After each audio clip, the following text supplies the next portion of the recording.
All right, let's talk about Friends. I mean, who doesn't love Friends? But today, we're going to look at it in a totally different way. We're going to do this little thought experiment, right? We're going to make one tiny, tiny change to the story, and you'll see how it completely rewrites everything we thought we knew.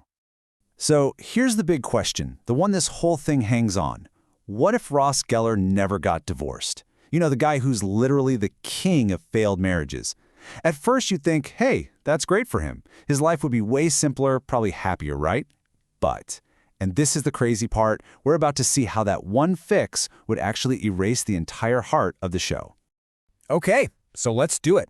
Let's dive into this alternate timeline, a world where Ross is still married to Carol when we first meet him. It seems like such a small thing, but that one change creates this huge ripple effect that doesn't just mess with his story, it changes the whole group dynamic. And this really lays it all out, doesn't it? On one side, you've got the Ross we all know. He's a product of that heartbreak, you know? He's insecure, he's vulnerable, he's kind of that lovable mess.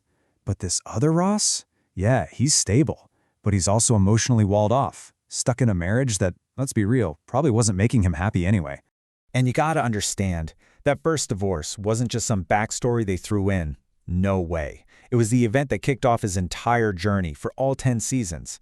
All that emotional baggage is what makes him relatable. It's what makes him, well, Ross. You take that away, and you're left with a completely different guy. Okay, and right away, this leads to the biggest, most obvious problem. That epic will they, won't they romance that was the backbone of the entire show, yeah, it just never happens. Just think about that very first episode. Rachel, in her wedding dress, bursts into Central Park, totally lost. In our world, she finds Ross, who's just been through a divorce and is maybe, just maybe, ready to think about his high school crush again. But in this alternate world, nope. She finds a married guy. He's off limits. The spark, the chemistry, the whole reason we got hooked, it's just gone, right from the start.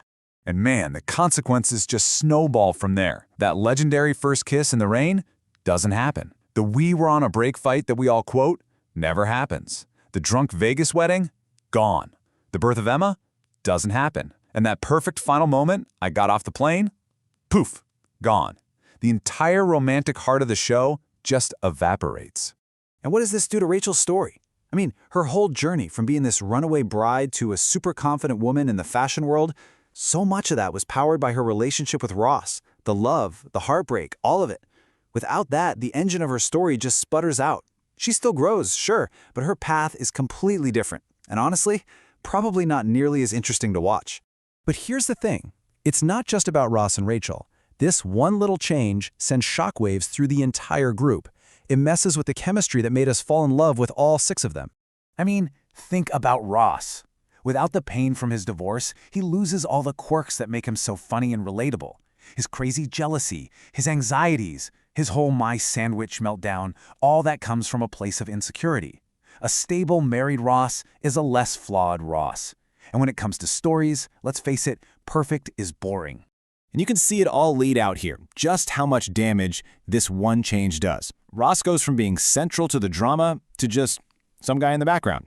Rachel's journey loses all its emotional punch. The whole co-parenting thing with Ben, that's gone. And maybe most importantly, the group loses that chaotic Ross and Rachel tension that was the perfect counterbalance to Monica and Chandler's stable relationship. So this all leads to a much bigger point. Why does this one change break the show so badly? Because it gets rid of the messiness. And that beautiful, relatable messiness, that was the show's real secret weapon. You see, Ross's divorces weren't just a running gag. They were major plot points that forced him to grow. That first one, it introduced his vulnerability. The second one, with Emily, that showed us how impulsive he could be. And the third, with Rachel, that really dug into his deep fear of being alone. Every failure taught us, and him, something new. And this right here is what it all boils down to. Friends was never a show about people with perfect lives who had everything figured out. It was about the complete opposite. It was their screw-ups, their bad dates, their messy, complicated lives that made them feel like our friends. Ross's blunders were often the very thing that brought the group together to support each other. You take away that messiness and you basically rip the soul right out of the show. Which brings us to one last really interesting question. I mean, on the surface, avoiding 3 divorces sounds like a pretty good deal, right? But would Ross actually have been happier in this alternate world? I mean, let's be real for a second. Carol figuring out she was gay wasn't really about Ross. It was her own journey. So even if they'd stayed married, it's hard to imagine it would have been a genuinely happy marriage for either of them. It would have just been a different kind of sadness, right? A quiet one. So, in this other timeline, sure, he would have avoided that huge public heartbreak. He would have avoided the failure, yeah, and that whole label of being the divorced guy that followed him around.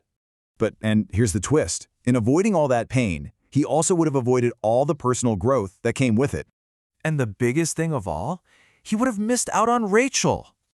And that's really the heart of it, isn't it? The very thing that seemed like his biggest failure was actually the key that unlocked his entire future. It led him to his real family, to his friends, and to his lobster. It really makes you think, doesn't it? When you look back at your own life, you have to wonder, are the mistakes and the heartbreaks that shape who we become, are they worth the pain we went through? That's something to chew on. Thanks so much for joining me on this one.